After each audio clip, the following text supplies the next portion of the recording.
Good morning, Father Hawley. On this June 23rd, 2019, can you tell me, Father Hawley, what's the sermon about today? John, we're going to talk about tattoos and Theophanies and the way God reveals himself to us in mountaintops and in places of ink and curiosity. Also, there's a poet laureate in the middle of that too, so it's good stuff. We'll get to it.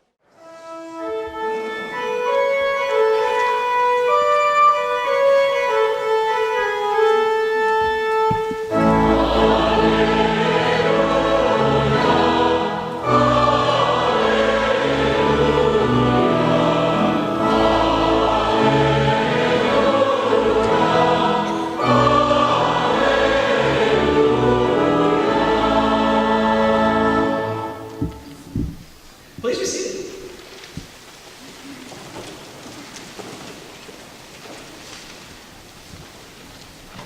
So last week, my father-in-law, Arthur, asked me about my tattoo. Yeah, his question caught me a little off guard because Maddie and I come from families that don't talk about tattoos. Permanent ink on the skin is generally regarded as the wayward marker of someone who has been imprisoned or who was a sailor. And yet Arthur's question gave me a chance to tell a little bit about my story, about how I met God in a certain encounter in Key West, and particularly another encounter after I got out of the military. It was a great evangelical moment for me. And in many ways, tattoos are these testimonies of theophanies. So theophany is the word we give to an encounter with God. Any encounter with God, we call theophany. That'll play into the rest of this sermon. And I want to talk a little bit about other tattoos that I have come across in my life that speak to people's theophanies. I want to start with a buddy of mine named Paco. And Paco had a tattoo that talked a lot about Moses' experience with theophany. If you remember, Moses has a midlife crisis. He kills a man, he runs away, he comes back, and eventually he leads the Israelites out of Egypt. He flees an Egyptian army for 40 days and nights to the base of Mount Horeb. And then, according to Exodus 19, Moses brought the people from among the tents to meet God. They stood at the base of the mountain. Mount Sinai was all in smoke because the Lord came down upon it in fire. Its smoke went up like the smoke of a stove, and the whole mountain shook. The sound of the horn became louder and louder. Moses spoke, and God answered him in thunder. So my buddy Paco had a bit of a midlife crisis too. He found himself pursued by legions of creditors and expectations and unfulfilled desires. And then he volunteered one weekend for a Kairos walk. And there, in the midst of a prison praise band, he heard God speak.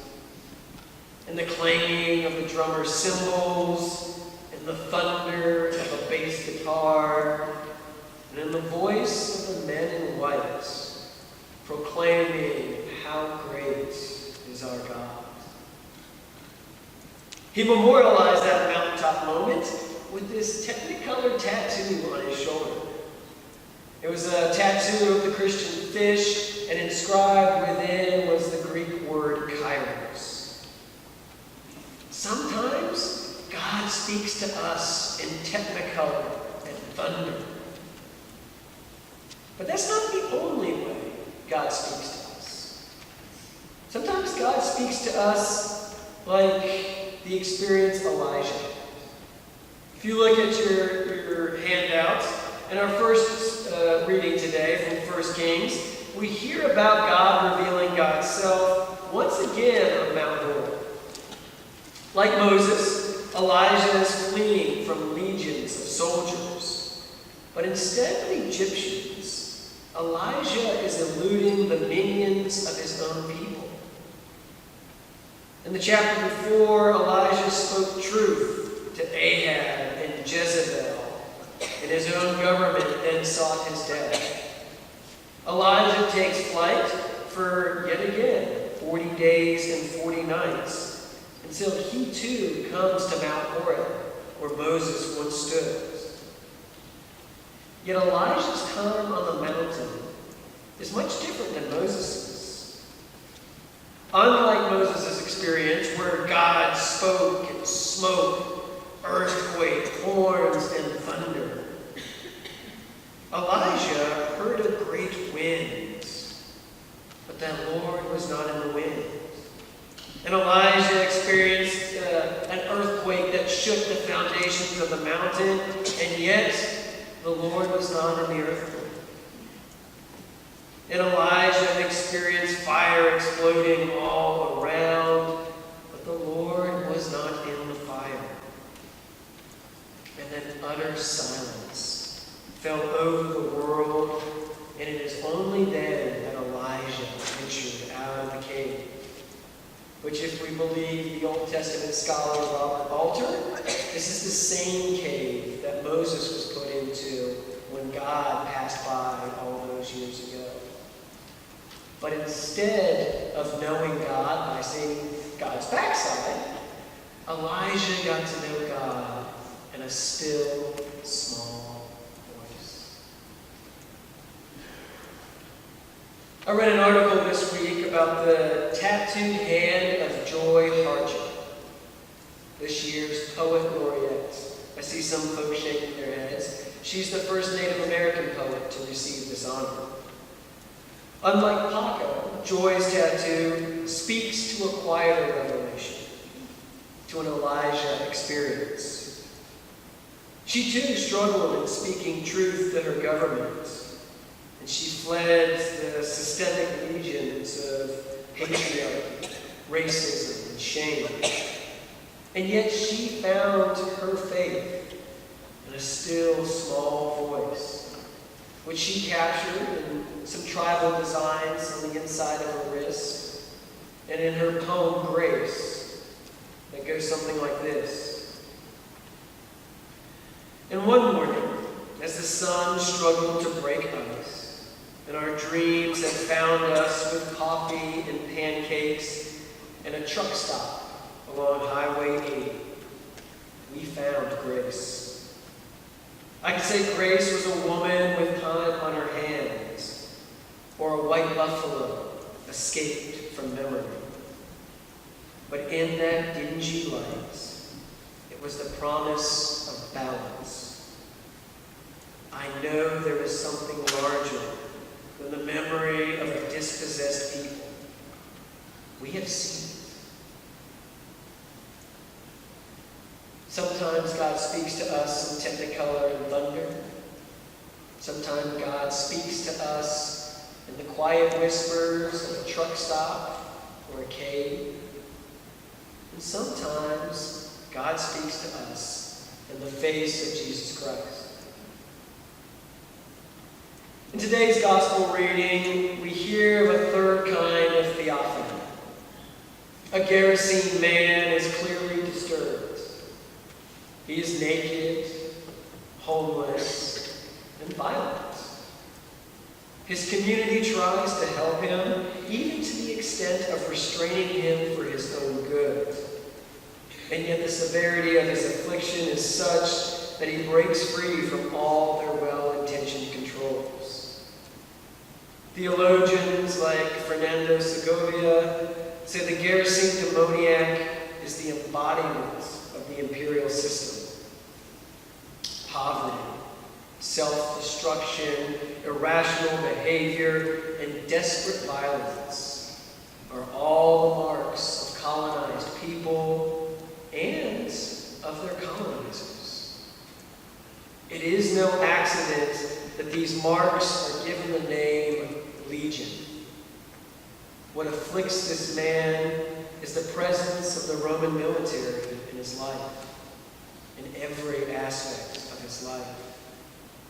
And the only thing that saves him is an encounter with Jesus Christ, who names his demons, casts them out, and then restores the man to his right mind. So this is the awkward part where I pull up my leg. I did this at the 8 o'clock. I don't know if I can get back up here. The tattoo on my right ankle is an anchored Chi Rho. Chi Rho being the first two letters in Greek of Christ. Then I got it at age 30 after a particularly tough stretch in dealing with my military service. Through the long and patient work of professors and other priests, I was able to name my own demons that haunted my dreams and kept me constantly on edge. And thanks to my encounters, face to face with Christ in the Eucharist and in the rite of reconciliation, I found my right mind once again. On the other side of that experience, I got the name of Christ tattooed on my leg as a reminder that wherever I go, my hope is anchored in Jesus Christ, very much my Lord and my Savior. And so I leave you today with this advice. If you find yourself fleeing the legions of complacency or apathy, follow the lead of Paco and Moses, and seek out the Lord in thunder and guitars. Sign up for a Kairos weekend. Sign up for a Cursillo weekend, and put yourself in the presence of our mighty Lord. If you find yourself pursued by the legions of injustice or shame, follow the lead of joy and Elijah, and seek out the Lord in a still, small voice. Sit in the darkness of a St. David's compline. Spend an evening in our bell tower chapel with evening prayer. Or go and join Travis in a Logos poetry collective. Or if you find yourself running away from violence and guilt, come and join me in the Gerasene demoniac and all the chances we can find to encounter God and Christ and the sacraments. Join us at a healing service on Wednesday. Join us at the altar. Join us in the rite of reconciliation. And also go forth and ask people about their tattoos. If you have tattoos, tell them about the ones you have. And if you don't have any on the outside, tell them about the ones on the inside. For each of you have been marked as Christ's own forever by the Holy Spirit in the sacrament of baptism. And that is a permanent mark worth sharing with everyone you meet throughout the city. In the name of the Father, and of the Son, and of the Holy Spirit.